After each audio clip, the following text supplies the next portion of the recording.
Polsek Kembangan, Jakarta Barat berhasil membongkar 2 kasus pencabulan terhadap anak di bawah umur. Dari 2 kasus pencabulan tersebut, petugas mengamankan 3 orang pelaku yang 2 diantaranya masih berusia di bawah umur. RM alias M, salah satu pelaku pencabulan terhadap anak di bawah umur, hanya bisa menunduk malu saat digiring petugas unit reskrim Polsek Kembangan Kamis sore.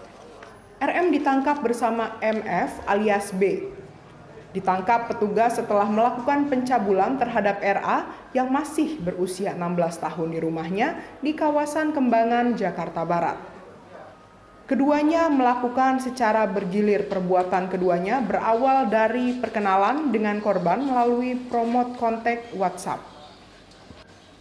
Selain menangkap RM dan MF, petugas juga menangkap SAP yang telah melakukan pemerkosaan terhadap AM warga Tangerang.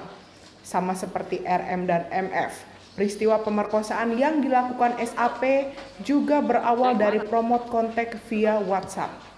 MF dan SAP tidak dihadirkan dalam press release karena keduanya masih berusia di bawah umur.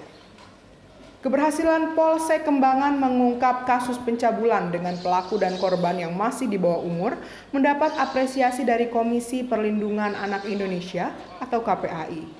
Pada kesempatan kali ini kami akan merilis 2 kasus yang memang ini masih kami proses.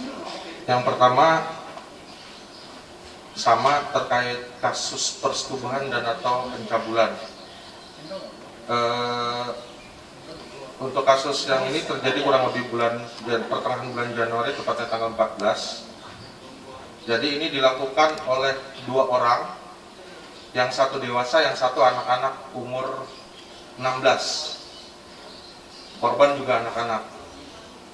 Nah, yang kedua kurang lebih 5 hari yang lalu, korbannya perempuan, anak-anak umur 17 tahun 6 bulan, pelakunya umur 15 tahun 2 bulan. Memang ada fenomena kenapa ini terjadi. Dalam 2 kasus ini, proses perkenalan antara korban dan pelaku melalui promote kontak WhatsApp, yang mungkin rekan-rekan sebagian sudah ada yang ngerti. Nanti si pelaku ini kan mungkin ngelihat, wah ini boleh nih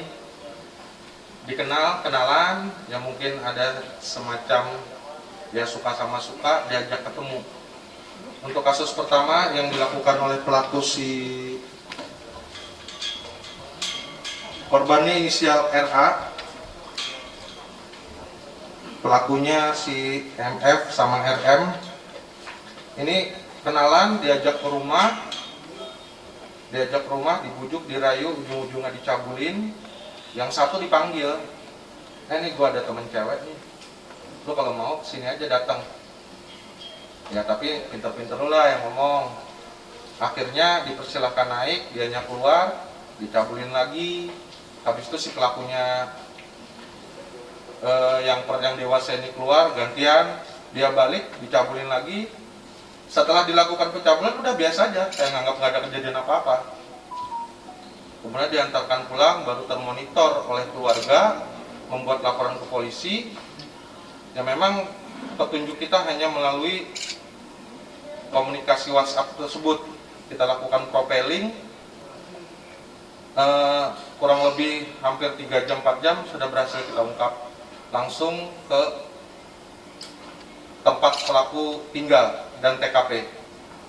Itu yang pertama. Yang kedua ini juga sama tadi seperti saya sampaikan, melalui promote kontak, kenalan kurang lebih 5 hari. Memang si pelaku ini dengan umur 15 ini sudah mempunyai kemampuan ya bisa meyakinkan orang, ngajak.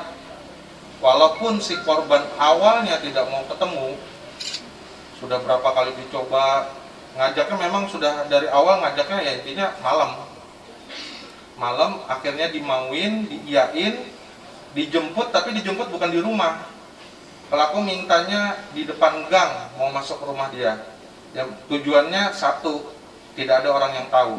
Setelah dibawa, dijemput dari daerah Tangerang, dibawa ke daerah Meruya Selatan, tepatnya di samping kolam renang Villa Meruya. Itu ada tanah kosong, tempat-tempat anak-anak nongkrong, di situ langsung dieksekusi. Nah, maksudnya ini berbeda, yang satu awalnya masih di Bujuk Rayu, kalau ini langsung dieksekusi. Untuk barang bukti, kami lebih utamakan melalui handphone. Dari handphone itu bukti petunjuk kami yang sangat kuat untuk mempertegas siapa pelaku. Nah, untuk yang kasus kedua juga ibu itu waktu itu datang kurang lebih jam 2:30 pagi. Memang awalnya dia melaporkan ke Polsek Ciledug. Namun karena keterangan si korban, dia dibawanya ke arah Meruya. Tapi korban tidak tahu persis Meruya itu di mananya, nggak tahu. Jadi datang ke sini melaporkan 2:30. Kita pun karena tahu informasi ada semacam kayak diarahkan untuk ke sini dari Ciledug, kita memastikan ini benar ada TKP-nya apa enggak, karena kan cuma satu, saksi lain juga nggak ada.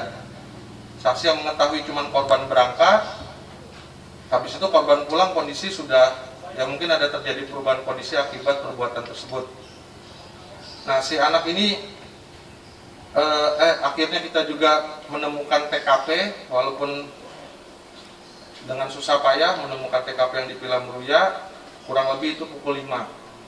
Langsung kita sarankan untuk pembuatan laporan polisi, kita lakukan pendampingan visum di Rumah Sakit Tarakan, langsung dengan konsultasi dengan Dokter Boge. Nah, di tim yang lain juga langsung memprofiling pelaku dari komunikasi WhatsApp tersebut. Kurang lebih pukul 10 sudah kita berhasil kita amankan. Kita temuin orang tua, kita jelaskan tentang kejadian tersebut. Terus kita ajak ke kantor dengan didampingi kedua orang tua. Untuk barang bukti, memang yang kasus pertama karena anak-anak sudah kita kirim berkasnya. Kalau barang bukti, ini handphone pelaku, handphone korban, terus pakaian. Nanti diperkuat dengan visum dari Rumah Sakit Tarakan, terus juga dari hasil psikologi dari P2TP2A. Terima kasih. Saya pertama sekali tentu saja mengapresiasi kerja cepat dari Kapolsek Pembangan beserta jajaran karena berhasil mengungkap kasus pencabulan yang memang merupakan sebenarnya ada penambahan dari beberapa kasus selama pandemi ini yang kita harapkan sebenarnya turun, justru di beberapa angka naik. Kita tahu juga pada saat pandemi ada keterbatasan terkait bertemu dan lain sebagainya. Dan akhirnya semua aktivitas mayoritas beralih kepada media sosial atau gadget. Nah, disitulah sebenarnya bermulanya kasus-kasus peningkatan kasus-kasus selama pandemi. Berawal dari online, berakhir secara offline. Untuk dua kasus ini kita sangat prihatin karena sekali lagi korban anak selalu menjadi korban yang paling rentan dalam setiap kasus kekerasan terhadap anak. Sayangnya pelaku anak juga semakin marak. Kalau biasanya pelaku banyak dewasa, tapi sekarang usia anak juga rentan menjadi pelaku. Contohnya adalah kasus ini. Kasus yang pertama di mana terjadi pelakunya 2 orang, maka tentu saja kita harapkan Pak Kapolres ada pemberatan hukuman. Dalam Undang-Undang Nomor 17 2016 itu terkait persetubuhan ataupun pencabulan yang dilakukan dengan lebih dari 1, maka pidananya ditambah. Tentu saja penambahan pidana itu tidak berlaku untuk usia anak, karena tadi kita tahu bahwa salah satu pelaku adalah anak. Yang kedua juga sama, bahwa pelaku anak, korban anak. Hanya bedanya yang pertama adalah pencabulan di pasal 82, yang kedua yang sama-sama anak itu pasal 81, persetubuhan.